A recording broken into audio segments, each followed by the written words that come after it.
sebelum dia mendesain produk atau jasanya, dia berkolaborasi dengan si customer untuk menentukan, mendefinisikan apa manfaat yang bisa mereka deliver.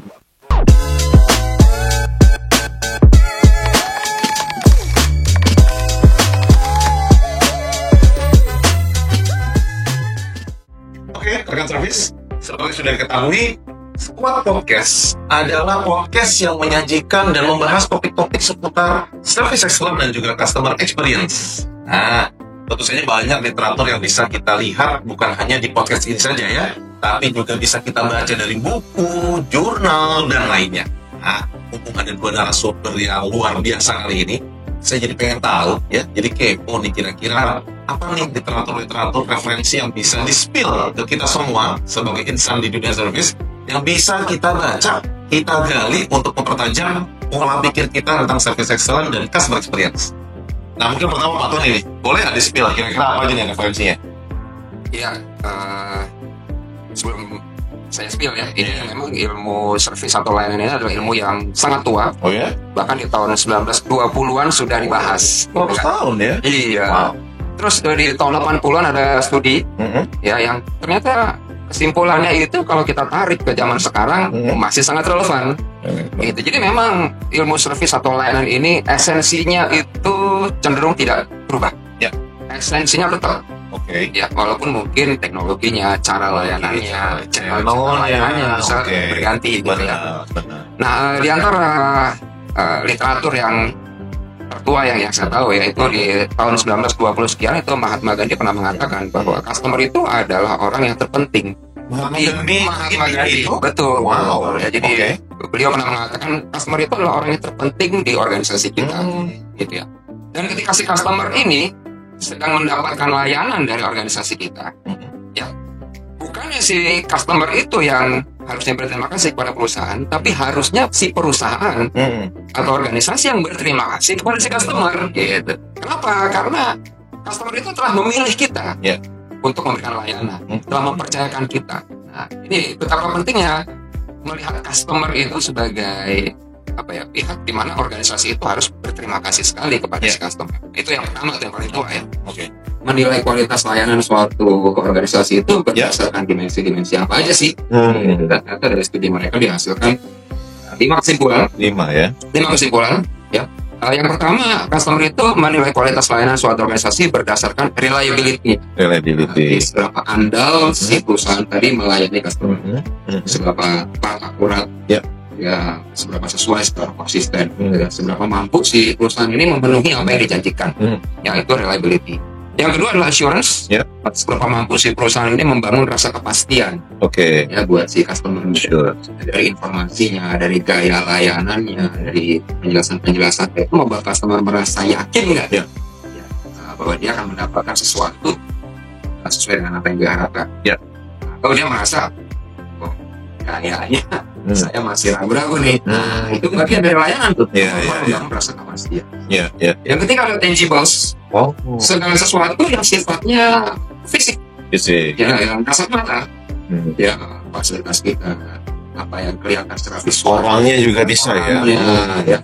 Termasuk mungkin kondisi peralatan, furniture, kursi tunggu misalnya, atau interior atau kebersihan tempat, masih juga berpengaruh pada kepuasan atau kecewaan customer. Itu tangibles. Semua fisik yang kelihatan secara visual. Yang berikutnya adalah empathy. Sejauh mana si organisasi ini bisa berusaha memahami apa yang diharapkan dari si customer, bagaimana dia bisa mengakomodasinya, bisa memfasilitasinya, seperti memberikan berbagai macam kemudahan, perhatian dan sebagainya. Dan yang terakhir yaitu responsiveness, kecepatan dapat.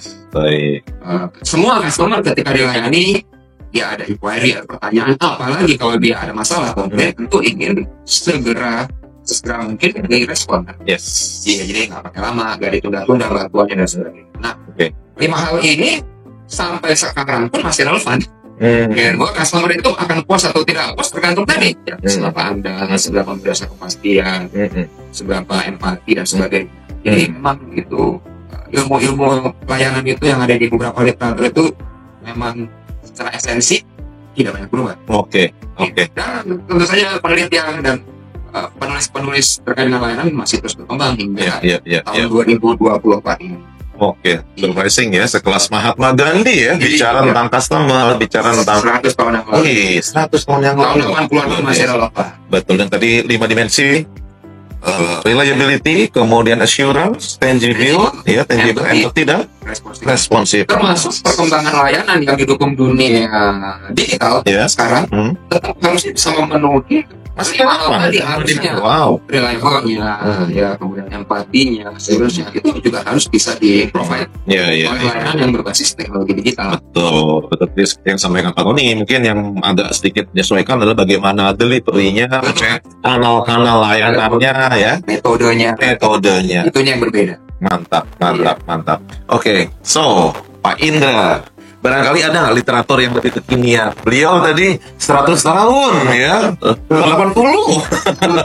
Teori klasik yang masih jadi kalau tadi saya tambahkan yang Pak Tony sebutkan tangibles-nya itu kan mungkin dengan teknologi baru dan seterusnya itu tangibles-nya mulai berkurang. Tapi kalau kita lihat misalnya fine dining, restoran fine dining, itu tangibles-nya masih kental banget kan. Tapi juga mesti diingat bahwa teknologi bisa masuk di situ. Misalnya untuk booking, misalnya untuk pesan makanan, misalnya untuk bayar, misalnya bahkan untuk urusan parkir, itu bisa pakai teknologi. Walaupun tempatnya sangat analog. Itu yang klasik ya. Kalau yang terkini itu ada konsep di mana sesuatu itu terjadi terbalik dibandingkan masa lalu. Jadi kalau dulu si penjual, ini dulu yang canggih ya, dia survei dulu ke pasar, setelah itu mulai dia kutak-atik desain produk atau jasa dia, itu baru dia jual. Ya baru ngomong ke customer, kamu mau beli nggak? Kamu tertarik nggak? Itu konsep dulu yang canggih. Konsep yang sekarang itu dibalik. Jadi sebelum dia mendesain produk atau jasanya, dia berkolaborasi dengan si customer untuk menentukan, mendefinisikan apa manfaat yang bisa mereka deliver. Jadi di situ ada kolaborasi, ada co-creation bersama dengan customer. Jadi dimulai dari si customer yang menyatakan, saya suka ini, saya nggak suka ini. Saya mengharapkan ini, saya nggak mengharapkan ini. Saya antisipasi ini, saya tidak antisipasi itu, dan seterusnya. Nah, pola pikir ini yang sekarang sedang berlaku itu dinamakan outside in thinking. Jadi dimulai dengan si pemberi jasa mendengar apa maunya si customer dan apa yang dia tidak mau. Kalau di dunia service itu namanya pain-nya apa saja. Itu konsep yang juga yang baru. Ada satu lagi konsep baru yang dijadikan kiblat saat ini mengenai apa sih yang mesti jadi fokus kita di dalam mengembangkan pengalaman customer. Ternyata survei ini agak panjang ceritanya, tapi saya pendekkan. Ternyata yang sangat menentukan loyalitas atau disloyalitas si customer itu adalah seberapa banyak effort yang dia mesti keluarkan untuk mendapatkan manfaat dan pengalaman yang terbaik tadi. Makin banyak effortnya, makin rendah loyalitasnya. Ya, makin ribet kalau istilahnya. Tapi di situ bukan cuma ribet aja, tapi makin banyak biayanya, makin banyak waktu yang saya spend, makin banyak korban perasaan dan seterusnya. Itu dianggap sebagai effort. Nah, makin banyak itu tingkat kepuasan pelanggan, tingkat loyalitas pelanggan. Dan ini yang seringkali terlupakan pada saat kita mengukur layanan. Jadi apakah effort si customer itu menurut si customer sudah pas atau sudah berlebihan? Kira-kira. Nah, konsep ini bisa dilihat mungkin di dalam, bisa dicari bukunya effortless experience. Effortless experience. Ya. Itu sangat menjelaskan bahwa jangan cuma memperhatikan loyalty factors, tapi perhatikan yang tadi, effort tadi. Effort tadi itu adalah poin terbesar di dalam menentukan disloyalitas customer. Kira-kira Gila sekali. Nah, kan sampai tadi kita sudah sama-sama mendengarkan beberapa literatur, beberapa referensi yang luar biasa dari narasumber kita ya. Kalau saya boleh sedikit ulang sekali lagi, Pak Tony menyampaikan literatur yang dan kaleng-kaleng ya, bukan sekedar Gen X ya, tapi mungkin di atas baby boomers bahkan 100 tahun gitu ya. Mahatma Gandhi yang bilang, luar biasa ya. Kemudian juga tadi ada yang disampaikan tahun 80-an oleh para Suraman dan kawan-kawan ya. Tadi ada 5 dimensi, masih ingat ya? Reliability, assurance, tangibility, dan juga empathy dan responsiveness. Barusan Pak Indra juga spill ya, 2 literatur yang sangat menarik.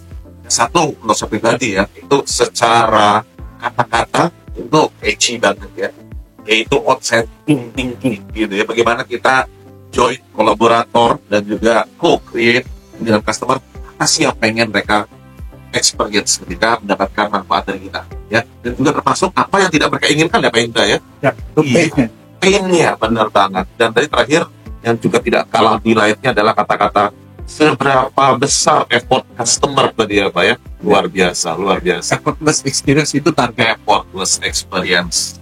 Nah, dengan service ya, go get the referensi ya. Banyak sekali yang bisa kita dapatkan, entah itu baca buku realnya gitu ya, atau barangkali kita bisa explore di ya, medsos atau barangkali di Google. Mudah-mudahan bisa memperdalam wawasan kita dan juga hazanah pengetahuan kita seputar service excellence dan juga customer experience ya. Nilai sekali.